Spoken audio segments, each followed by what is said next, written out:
from Hollywood.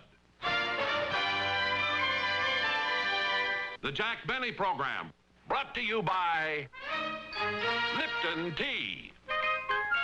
The change of pace drink.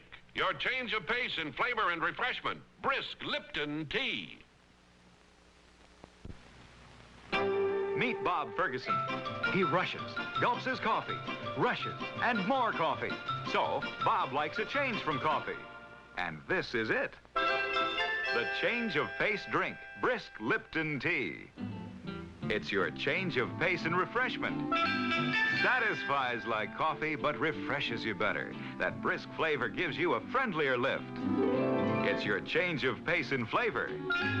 Tastes so much cleaner and fresher, blended to the American taste with choice orange pico tea leaves. Better tea in a better tea bag. Not just two sides, the Lipton flow-through tea bag has four. The boiling water swirls inside, outside, all around. Brews full strength flavor, gives you that Lipton lift. So for a change of pace from coffee, this is it. The change of pace drink, Brisk Lipton Tea.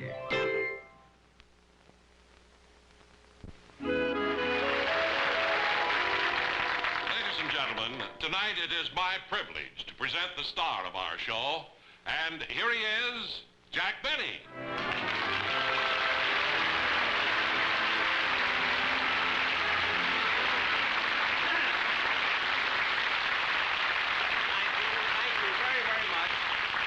Thank you very much, ladies and gentlemen, and welcome to our show. Now, the reason we had Don Wilson introduced me while I was standing behind him is because starting today, Don is going on a diet, you see, and he's going to stay on this diet until I can introduce him standing behind me. At which point, I'll fire him because who laughs at a thin announcer? But anyway, to get started with this show, you know, ladies and gentlemen, the documentary type of television show is getting to be very, very popular. So I have secured a true story from the files of the New York Police Department. And I've gone through a lot of expense to get this property, you see. Of course, the blackjacks and the guns and the handcuffs and everything, I didn't have to pay for those. They were lent to me by the boys in our orchestra. Don't worry, fellas, you'll get it back.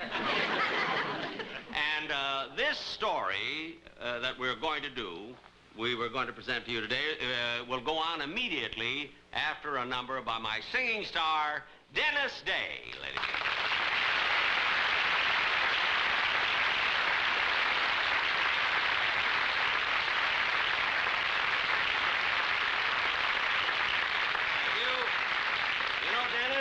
Dennis, it's always a pleasure having you on my show. Well, thank you, Mr. Benny, and it's nice of you not to bawl me out for being late for rehearsal.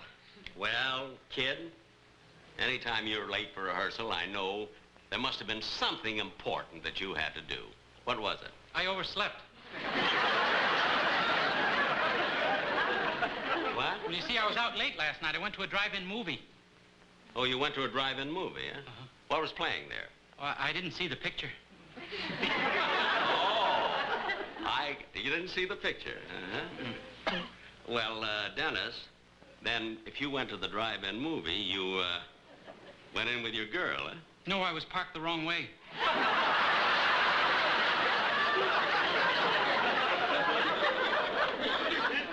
Now, Dennis, look it. I can understand you going into a drive-in movie without your girl.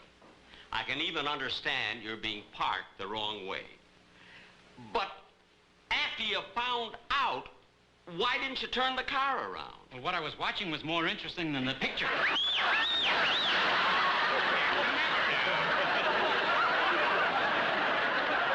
You know, ladies and gentlemen, sometime I'm going to introduce Dennis standing behind me, and I'm going to keep him there through the entire show. Now, Dennis, it's time for your song, so go around the set and sing it, will you please? Yes, sir. Wait a minute, Dennis! come back here. Dennis, where'd you get those shoes?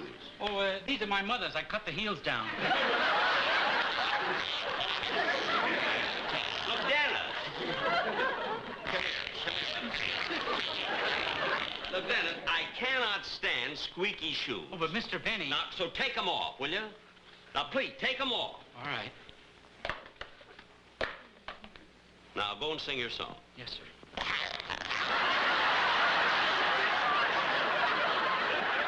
know, I just thought of something. Ireland must be heaven, because Dennis is over here.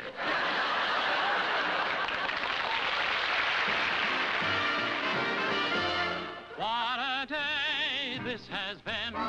What a rare mood I'm in. Why, it's almost like being in love. There's a smile on my face for the whole human race. Why, it's almost like being in love. All the music of life seems to be like a bell that is ringing for me. And from the way that I feel when that bell starts to peal, I would swear I was falling. I could swear I was falling. It's almost like being in love. All the music of life seems to be like a bell that is ringing for me. And from the way that I feel when that bell starts to peal, I would swear I was falling. I could swear I was falling. It's almost like being in love.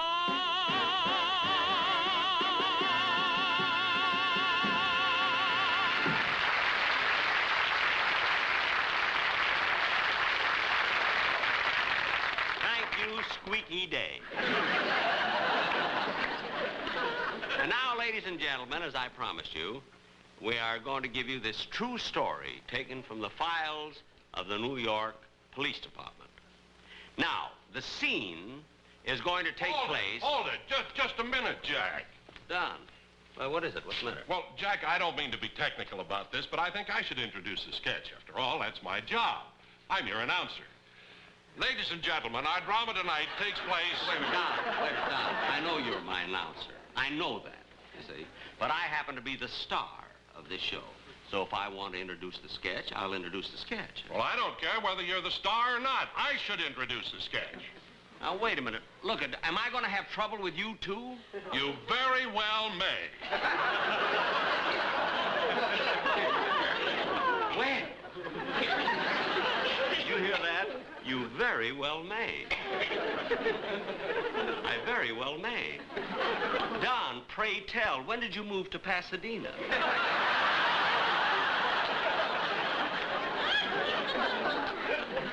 He's trying so hard, you know, to get into the 400. 15 more pounds and he'll make it. Now, look, Don, I'm going to introduce the play, and that's it. Jack, please. What? Don't you realize what these introductions mean to me? After all, I'm not a comedian. I don't tell jokes.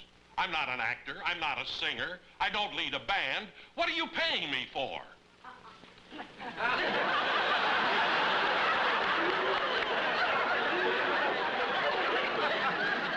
Don, you're hanging yourself. Don, I'm going to introduce the sketch, and that settles it. Oh. Big. Now, you know what he'll do now? He'll pout and sulk all through the show now. Oh. Don. Don. Yeah? If you want to introduce the police sketch, go ahead and do it.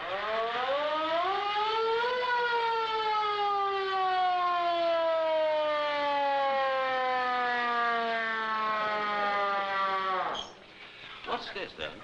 Well, this is part of my wonderful introduction, and thanks very much, Jack. Okay. Ladies and gentlemen, tonight from the files of the New York Police Department, we bring you a drama filled with larceny. Intrigue. Panic. Terror. Outrage. Notoriety. And in this Wait, Don. Don, look. Look, you spell Lipton. I did? Certainly. Come here and look. Oh, for heaven's sake. I had no idea. Not much, he didn't. But as long as it's happened, I might just as well tell everyone about that Lipton lift you get from the brisk flavor of Lipton tea. I'm sure you're going to. It's Yes. tea to a man's taste, full-bodied and brisk. Go ahead. That's because Lipton has that flow-through tea bag that brews full-strength flavor. Well, Don, I'd like to get something through your flow-through head.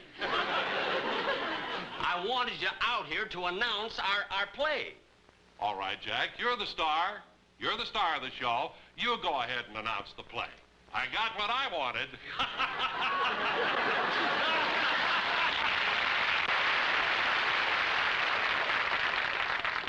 I wonder if I should cut Don's salary. I very well may. And now, ladies and gentlemen, we are going to present that dramatic play from the files of the New York Police Department. This is the 24th Precinct Police Station. Here, crime, with its quick, easy promise, is shorn of its flimsy veneer and revealed in its sordid, squalid reality. The man you see at the typewriter is Detective Sergeant O'Day. The man looking through the file is Detective Wilson. The two men who just came in are Detective O'Brien and a suspect he has just arrested. Where'd you get this one, O'Brien? I picked them up on 39th Street in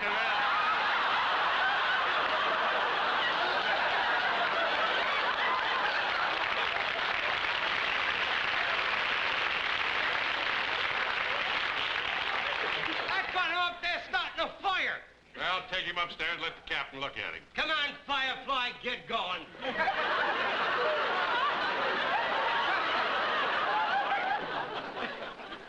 Incidentally, my name is Lieutenant Benny. I should be arriving at the office any minute. Oh, here I come now. I took off my hat and coat, and I hung them up on the hall tree.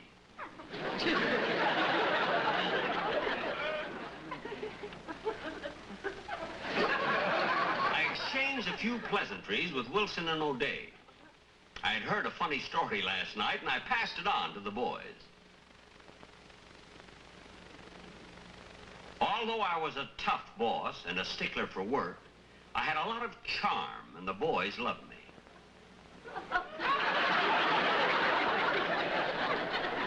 It's a good thing I didn't see that.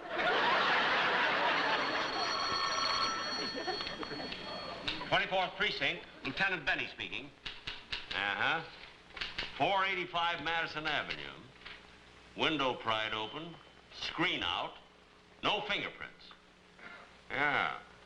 Sounds like the cat burglar, all right. Okay, we'll get on it. Oh, the cat burglar again, huh? Yeah. That's the 15th cat he stole this week. It's terrible. My cat's afraid to leave the house at night. Well, listen, I'm not going to worry about cats. I got something else to worry about. That's that Blinky Mason murder case. They dug him out of the river there about a week ago, and we still don't know anything about him. Well, we're sure of one thing. He must be a celebrity. A celebrity, why? His feet were in cement.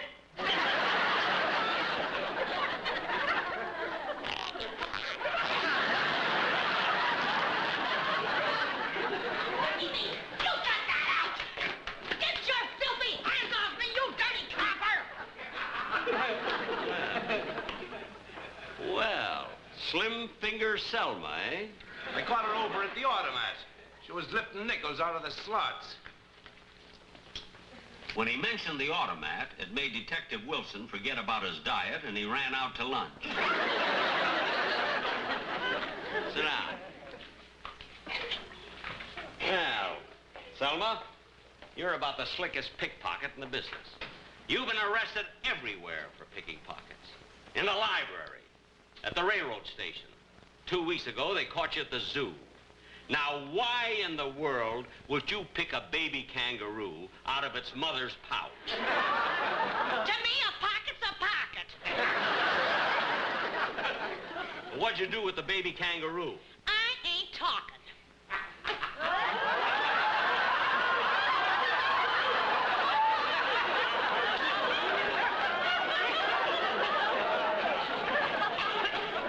Sit down over there. I'm gonna book you.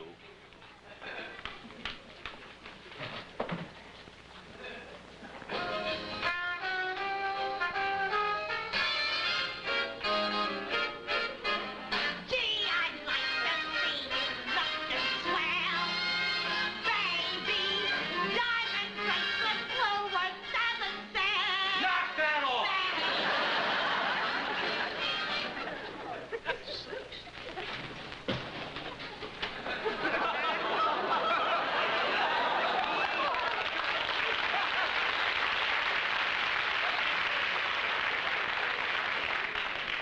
Well, what do we got here? O'Rourke picked him up on a vagrancy charge. I thought you ought to question him. Oh, all right, sit down.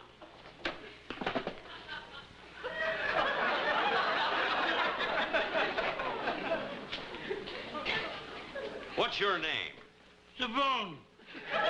John L.C. Savone.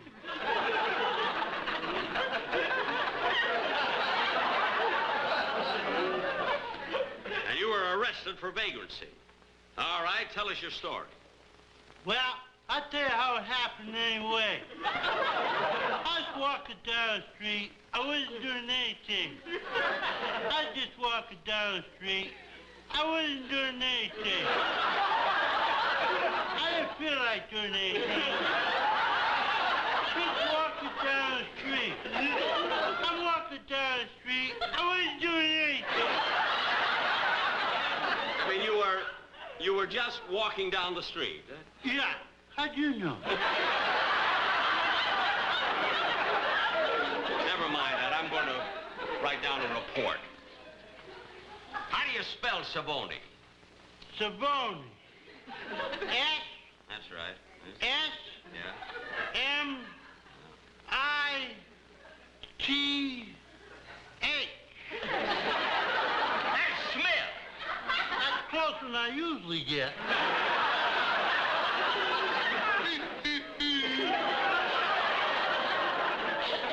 How you like that? I spelled something.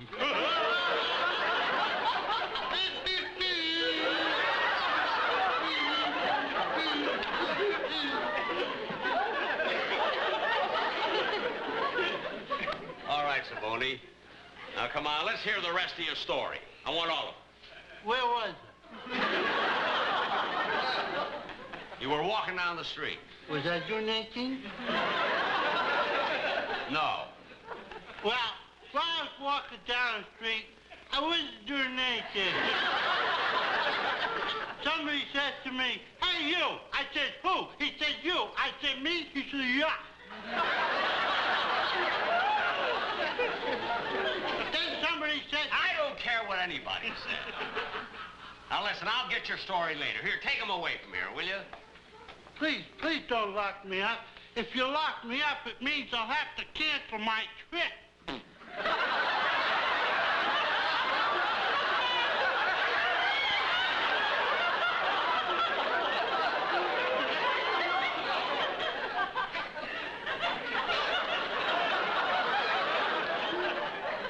What trip? I'm supposed to go to Washington next week to discuss the missile program. You discuss the missile program? Yeah. I wanted to put me in a missile and shoot me to the moon. Well, why would you want that? I'm homesick.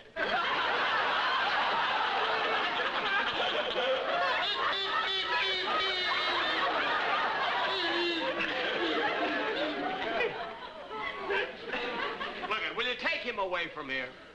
Lock him up, will you? Wait a minute. I just have one of those small requests. What's that? Can I have the same cellmate I had the last time? He's a real nice guy. What's his name?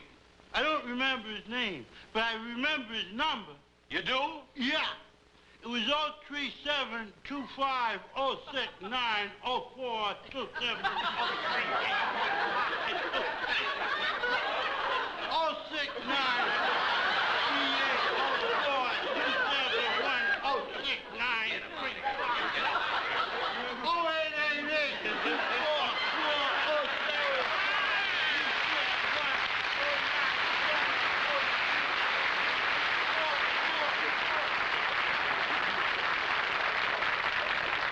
Lieutenant, I think we got something on the Blinky Mason murder case. Sit down there.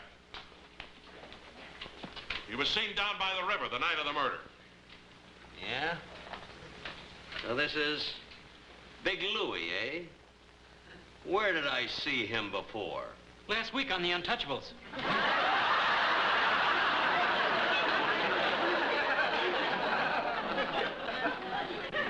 Now, look, Big Louie, I'm gonna crack this case wide open.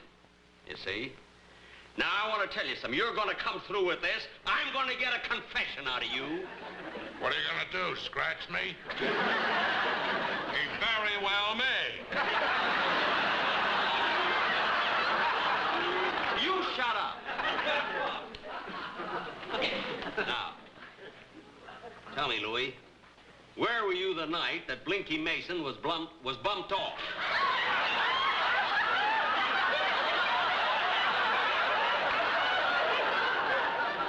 Talking. Now, wait a minute. I'm not playing any games here, you know. Start singing. I can't give you anything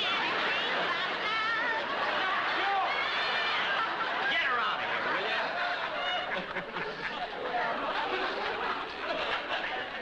Oh, 5528.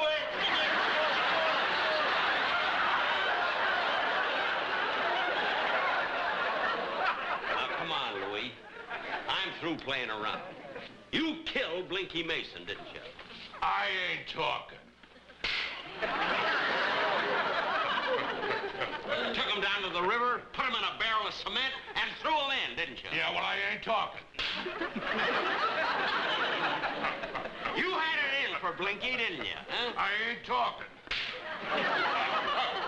Now wipe that silly smile off your face. Then stop tickling me.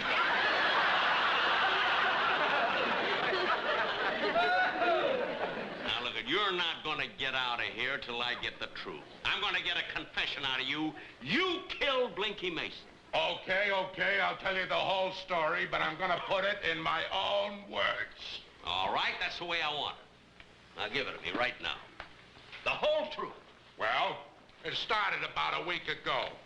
I was walking down by the river, and the rays of the setting sun sinking into the west matched my mood of serene tranquility. Serene tranquility. And as night fell, darkness descended, and the sounds of the city diminished, and it was evident by the chirping of the crickets that it was a perfect night for nefarious activities.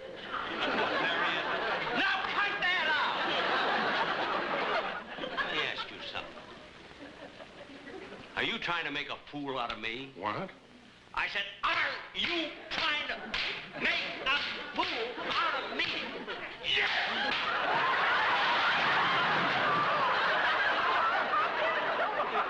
What's going on here? What happened? I'm sorry I had to do it, fellas. Sorry? What for? He's had that coming to him for a long time. Tell the other boys, hey, fellas, come here. Mr. Benny out. Yeah, he did it. He did it. Oh, right next to Oh, you. boy, are we glad to see that.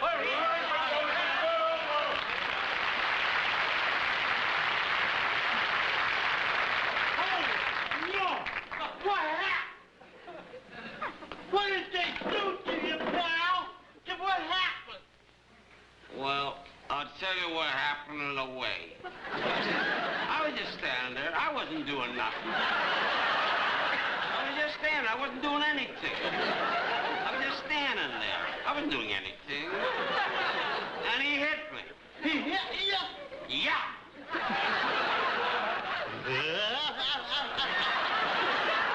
He's punchier than I am.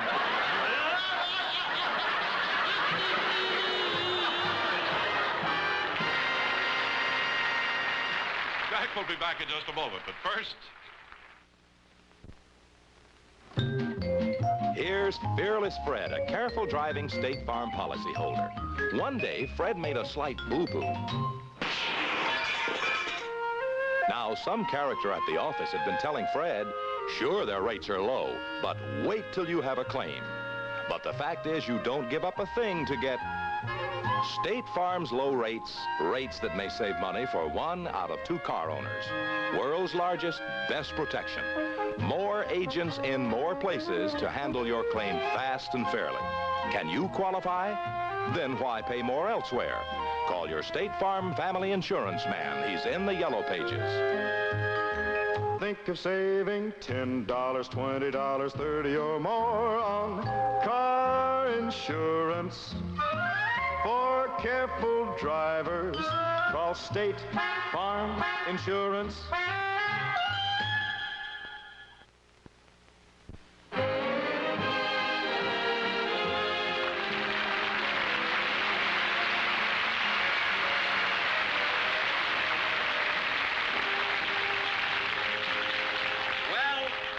That's about it, ladies and gentlemen. And now, once again, I'd like to bring out my guests for a bow.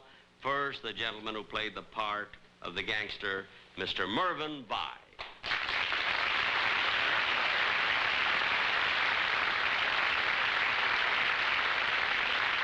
You've seen him in the movies a lot. And now, the fellow who played the part of John L.C. Savoni, Mr. Frankie Fontaine.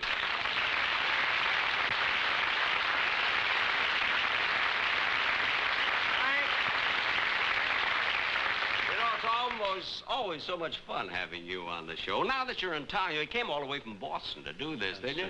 And maybe tonight, you know, we'll, or tomorrow, let's go and have dinner together tomorrow. Wonderful. I'll pick you up. Where are you living here? I'm staying right over Sunset Boulevard. Yeah? What's the address? What's the number? 03925 1706 Go on.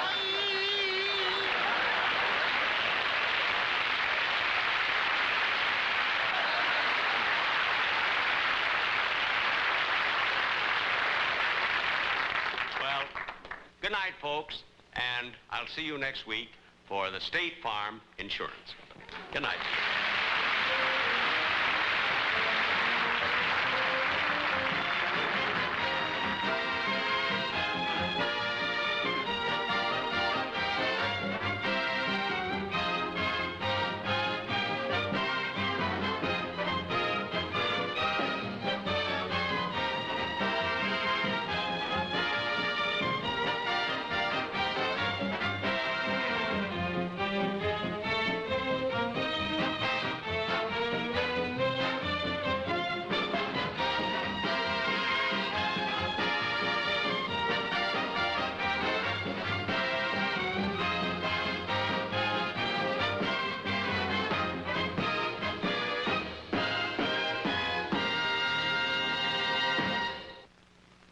The Jack Benny Program, brought to you by the Change of Pace Drink, Brisk Lipton Tea.